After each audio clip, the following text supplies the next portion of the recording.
Are you financially ready for your 40s? Means अगर आप 40s की एज में हैं, 40s में, तो क्या आप फाइनेंशियली रेडी है? आपने क्या कुछ बिगेस्ट मिस्टेक अवॉइड करनी है लेट 30s में, मीन जब आप 30 के होने वाले हैं, और किस तरह से आप रिच हो सकते हैं एंड क्या आपको करना चाहिए? आपको अभी अगर 35 टू 45 की एज में है तो क्या आपको पता होना चाहिए अपने फाइनेंशियल प्लानिंग के बारे में। तो आज का वीडियो है इसी के लिए। अगर आप 35 टू 45 के बीच के हैं तो ये वीडियो है आपके लिए। Hello guys, welcome back to my YouTube channel. तो आज का टॉपिक जैसा कि है कि अगर आप 35 टू 45 की एज में हैं तो किस तरह की फाइनेंशियल प्लानिंग आपको करनी है, या आप जो कर चुके हैं उसको आपको समराइज़ करना है कि वो सही है या कुछ और करने की आपको ज़रूरत है। बेसिकली ये वो एज होती है जब आपकी इनकम पीक पे होती है बट एक्सपेंसेस भी साथ में होते हैं, जैसे घर का लोन हो गया, बच्चों की पढ़ाई होगी, पेरेंट्स की हेल्थ केयर होगी, तो सब कुछ एक साथ चलता है इस एज में। तो कैसे करें आप स्मार्ट फाइनेंशियल प्लानिंग इस क्रिटिकल फेज़ में? इस वीडियो में मिलेगा आपको step by step guide, investment, insurance, retirement, और जो गलतियां आपसे हो सकती है वो भी किस तरह से अवॉइड करनी है। तो एंड तक ज़रूर देखिए। देखिए, पता सबको होता है बट ऑन टाइम पे हम उस चीज़ को मैनेज कर पाते हैं या नहीं, ये चीज़ इंपॉर्टेंट होती है। तो इस वीडियो में इसी चीज़ के बारे में डिस्कस करेंगे। बहुत ज़्यादा इन्फॉर्मेटिव एंड इम्पॉर्टेंट आपके लिए होने वाली है, तो वीडियो को एंड तक ज़रूर देखें और अपने उन फ्रेंड्स तो जो सेम एज ग्रुप में है या जो इस एज में पहुंचने वाले हैं उनके साथ आप इस वीडियो को ज़रूर शेयर करें। तो बाकी बात बाद में, पहले हम वीडियो को शुरू करते हैं।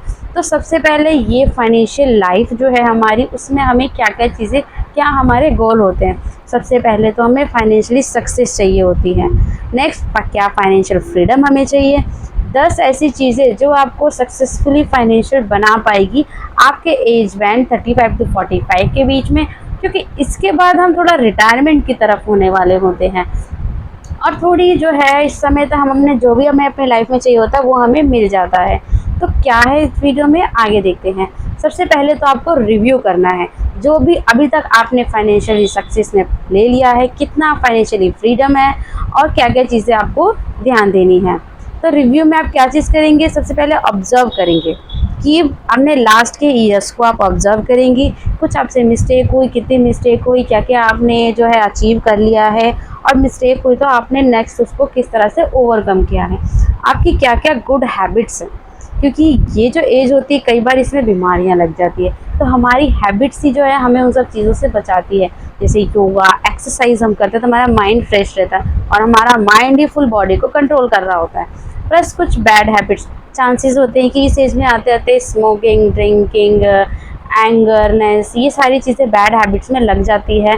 कई बार हमारी जो है बोलने का तरीका, हम गुस्से में होते हैं, हमने जो भी अपने इंसान का बिहेवियर बदलता है जिस तरह के उसके एक्सपीरियंसेस होते हैं। तो कौन से हमारी बैड हैबिट्स हैं एंड आपकी आने वाली लाइफ को लेकर आपके क्या अप्रोचेस है। अभी भी आप उतने एनर्जेटिक है कि ठीक है, न्यू रिस्क आप ले पाए, नई नई चीज़ों को ट्राई कर पाए। जिस तरह से चीज़ें बदल रही हैं, पहले डिजिटल नहीं था, आज से 4-5 साल पहले इतना कोई डिजिटल पे फोकस नहीं करता था, आज एवरीथिंग इज़ डिजिटल। तो क्या आप उस चीज़ों को, जो चेंजेस आते हैं उसको आप किस तरह से लेते हैं? आपका अप्रोच क्या है कि जस्ट एक्सेप्टेंस या फिर रेजिस्टेंस। नेक्स्ट हो गया इम्प्रूवमेंट नीडेड। अगर आपको लगता है कि आप में कुछ इम्प्रूवमेंट आपको करना चाहिए तो वो भी आप ज़रूर करें। तो इन सब चीज़ों को हम अपनी पास्ट लाइफ से जो है एक्सपीरियंस लेके रिव्यू करना होता है सबसे पहले तो। उसके बाद सेविंग्स, जो भी पैसा, देखिए सपोज इट हमारी सैलरी आ रही है, अकाउंट में आ रही है, वो हमारी सेविंग नहीं होती। अकाउंट में कितना इंटरेस्ट मिल जाता है अगर आपके सेविंग में 2 to 3%, बहुत इंटरेस्ट रेट अभी कम हो चुके हैं। हाँ, अगर आप पोस्ट ऑफिस के अकाउंट में डालते हैं तो वहाँ आपको 4% का इंटरेस्ट मिल जाता है, बट वो हमारी सेविंग नहीं होती है। सेविंग क्या, पैसों को भी काम पे लगाइए। हम खुद काम कर रहे हैं, आप खुद काम कर रहे हैं, आपकी सैलरी आ रही है तो उसमें से कुछ सेव करके उसको भी आप इन्वेस्ट कीजिए ताकि वो पैसा भी काम करे, वो भी और एक्स्ट्रा बढ़े। लाइक सबसे इजी सोर्स एफडी होता है। उसके बाद अगर आप शेयर मार्केट के बारे में थोड़ा जानते हैं, आपको अच्छा लगता है तो आप उसमें भी इन्वेस्ट कर सकते हैं। और देखिए, पैसों को बचाने में कोई एक्सक्यूज़ नहीं, एटलीस्ट आप शुरू कीजिए, 10% से शुरू कीजिए। और अपनी इनकम को इंक्रीज़ करने के बारे में आपको हमेशा सोचना है। उसके बाद एक्सपेंसेस अगर डिक्रीज़ कर पाए बहुत अच्छी बात है। एनालिसिस कीजिए, जो एक्सपेंसेस आपको ज़रूरत नहीं है उसको आप कम कर दीजिए। उसके बाद सेविंग्स तो कंपलसरी करनी ही है। फैंसी इन्वेस्टमेंट ऑप्शंस आपको नहीं जाने हैं, जैसे कुछ एफ एंड ओ हो गया, शेयर मार्केट कुछ ऐसे हो गए कि आज लगा दिया कल वो बढ़ गया। और परसों गिर गया। तो इस तरह की चीज़ों में आपको नहीं घुसना है, फैंसी चीज़ें जो एकदम से आपको अट्रैक्ट करती है उस तरफ आपको नहीं जाना है। सो बी केयरफुल। बहुत अच्छा लगता है, ठीक है, आज 1 महीने में पैसा डबल, उस सब चक्करों में नहीं करना है, सेफली इन्वेस्टमेंट करना है।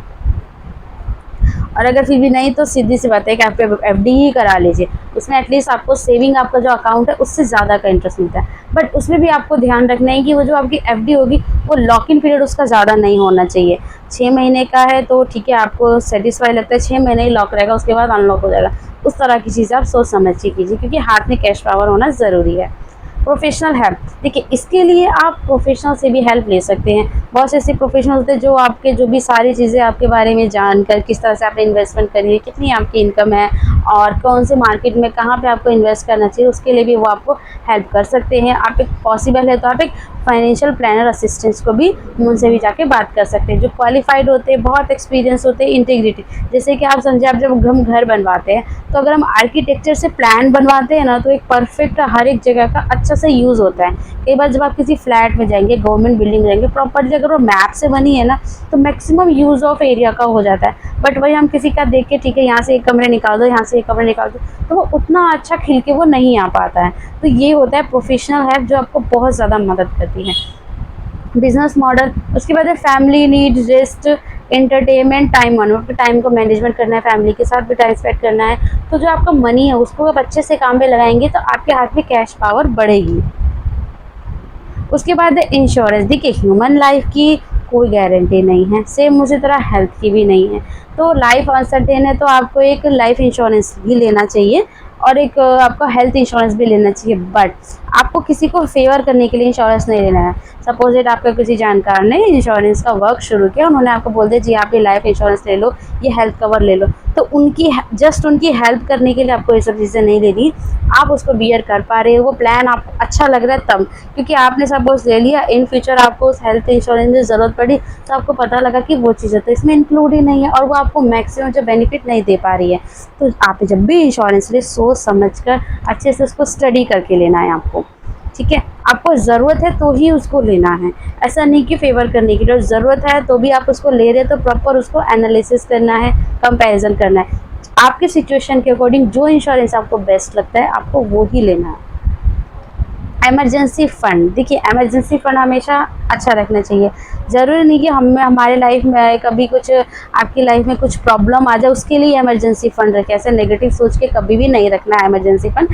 इमरजेंसी फ़ंड आप इसलिए रखिए कि आपको सपोज कोई ट्रिप करनी हो, इन फ्यूचर हमेशा काम में बिजी रहते हैं लोग, तो ट्रिप करने के लिए सोचते फंड नहीं होता था, इमरजेंसी फ़ंड आप वो सोच के ज़रूर रखें, कैलकुलेट करके रखें। और ये फंड आपका लॉक नहीं होना चाहिए। सपोज इट आपने ये पास में हमने 2 लाख रुपए इकट्ठे करे, आपने उसको एफडी में डाल दिया, अब एफडी है लॉक, सपोज 1 साल की, 1 साल तक वो लॉक होगी, वैसे लॉक में नहीं रखना है क्योंकि उसकी भी लिक्विडिटी कम हो जाती है, आपको जब चाहिए तब आपको वो नहीं मिल पाता है। सो उसके लिए आपको केयरफुल रहना है। रिटायरमेंट, देखिए रिटायरमेंट फंड के लिए तो आपको अपनी यंग एज से ही सोचना होगा। आप इन्वेस्टमेंट कर चुके, बहुत अच्छी बात है, पॉसिबल है उसको इंक्रीज़ करना तो इंक्रीज़ कीजिए और रिटायरमेंट के लिए सेविंग अभी से शुरू कीजिए और कंट्रीब्यूशन को इंक्रीज़ कर पा रहे तो इंक्रीज़ कर दीजिए, क्योंकि ये पावर क्या होती है, कंपाउंडिंग की पावर होती है। आज आप इन्वेस्ट कर रहे हैं अपने रिटायरमेंट के लिए, वो बढ़ता है, उस पर इंटरेस्ट आता है, देन इंटरेस्ट और इंटरेस्ट लगता है, तो काफ़ी अच्छा आपको रिजल्ट देता है। उसके बाद आपको अपनी वेल्थ बिल्डिंग बनानी, कैसे स्टॉक में कर सकते हैं, म्यूचुअल फंड में कर सकते हैं, ईटीएफ, एनपीएस कर सकते हैं। एनपीएस जो होता है, उसके बाद आपको सेविंग में पैसा नहीं रखना है ज़्यादा, ठीक है। आपके पास पैसा है तो उसको फर्दर इन्वेस्ट कर दीजिए, एनपीएस में डाल दीजिए। एनपीएस में आपका आई थिंक अभी 10.5 ईयर्स में वो अमाउंट डबल हो जाता है, जो भी उसका कंपाउंडिंग रेट ऑफ इंटरेस्ट के अकॉर्डिंग। तो आपको अच्छे इन्वेस्टमेंट प्लान सोच के उसमें आपको इन्वेस्ट करना है। प्रॉपर्टी ले सकते हैं तो प्रॉपर्टी लीजिए। उसके बाद अपनी इनकम को इंक्रीज़ के बारे में आपको हमेशा सोचना है। जैसे आप जॉब कर रहे हैं, साथ में अगर कुछ वर्क फ्रॉम होम कुछ भी छोटा मोटा काम कर सकते हैं तो आप कीजिए, बिजनेस हो गया। अगर काम नहीं कर सकते आप इन्वेस्टमेंट अच्छे से कीजिए, आपकी जॉब से आपको सैलरी आ रही है उसमें थोड़ा थोड़ा अमाउंट आप इन्वेस्ट कीजिए। अगर आपको लगता है आपको जॉब चेंज करनी चाहिए, आपको बेटर अपॉर्चुनिटी मिल रही है जो आपके लिए अच्छी है, तो आप उसको चेंज कीजिए। उसके बाद अनदर बेस पे जाइए, सेम वही चीज़ है, आपको वहाँ पे जहाँ पे आप वर्क कीजिए वहाँ पे आपकी प्रॉपर ग्रोथ नहीं हो रही है, आप उसको चेंज कीजिए। और बड़े डिसीज़न आपको लेने होंगे कई बार, तो उसमें कई बार रिस्क भी होते हैं। और नए नए स्किल्स आप ज़रूर सीखिए, जिस तरह से मार्केट चेंजेस आते रहते हैं। तो अगर आप नए नए स्किल सीखेंगे तो आप मार्केट में टिके रहेंगे। उसके बाद है चाइल्ड एजुकेशन। देखिए, बच्चों की एजुकेशन पेरेंट्स की ही रिस्पॉन्सिबिलिटी होती है, तो आप उससे पीछे नहीं हट सकते हैं। आप अपने प्रायोरिटी को डिसाइड कीजिए, क्योंकि स्टडी आजकल काफ़ी ज़्यादा कॉस्टली है। इवन अभी एलकेजी यूकेजी प्राइमरी में ही 1-2 लाख रुपए आराम से लग जाते हैं, और पहले के टाइम में आज से 15-20 साल की बात देखें तो उतने में तो पूरा 12th इवन ग्रेजुएशन भी कई केसेस में हो जाता था। तो उसके लिए भी आपको प्रॉपर जो है स्मार्टली इन्वेस्ट करना है, ताकि आप अपने बच्चों को एजुकेशन दे पाए, ताकि बच्चे भी आगे अच्छा ग्रोथ कर पाए। Education is most important. House, देखिए, घर बनाना सबका सपना होता है कि हमारा खुद का एक घर हो, बट हमें इसके लिए जल्दबाजी नहीं करनी है। जल्दबाजी इन द सेंस कि आज के टाइम में क्या है कि ईएमआई का बहुत अच्छा ट्रेंड एक चला हुआ है, कुछ भी लेना है ईएमआई पे ले लो। तो इनिशियली वो चीज़ अच्छी लगती है, बट कुछ टाइम बाद 2 महीने 4 महीने बाद वो बहुत एक बर्डन हो जाती है। तो उन चीज़ों में आपको नहीं पड़ना है।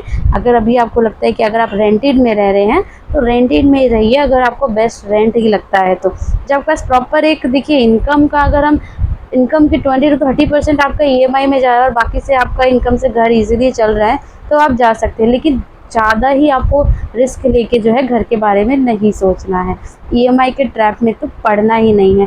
बस आप सपोज दैट अभी आप शहर में रह रहे हैं और आप यहाँ पे आप रह रहे हैं क्योंकि यहाँ पे आपका जॉब है, बट एट द एंड आपको अपने होम टाउन में, मीन्स जो भी आपका विलेज एरिया है जहाँ पे आप बचपन में रहे, वहीं रहना है। तो आप शहर में मकान से 10-15 सालों के लिए लेना आपको एक बेटर ऑप्शन नहीं लगता, तो आप वहाँ मत लीजिए। तो ये चीज़ को आप सोच के प्लान करके रखना है, क्योंकि फिर एट द एंड आपको फिर इसको सेल करना होगा। तो इससे बेटर वो पैसा आप कहीं और जगह इन्वेस्ट कर दीजिए, आपके पास एक कैश पावर हमेशा रहेगी।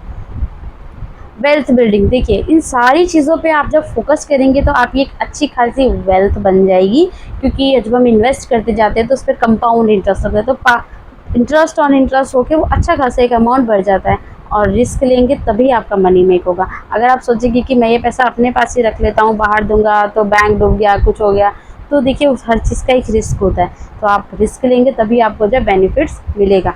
और आप गोल्ड ले सकते हैं, म्यूचुअल फंड में इन्वेस्ट कर सकते हैं, ईटीएफ, रियल एस्टेट बिजनेस में भी आप इन्वेस्ट कर सकते हैं। बट लेकिन हाँ, बहुत ज़्यादा भी आपको फैंसी रिस्क नहीं लेना है कि शेयर मार्केट एकदम से उछल जाएगा, तो उन सब चीज़ों में आपको चक्कर में नहीं पड़ना है। कई बार हम मूवी देख के, फिल्म देख के हम काफ़ी ज़्यादा एक्साइटेड हो जाते हैं कि नहीं, अब तो मैं भी इसी में इन्वेस्ट करूँगा। तो उस तरह की गलती जो है आपको नहीं करना है।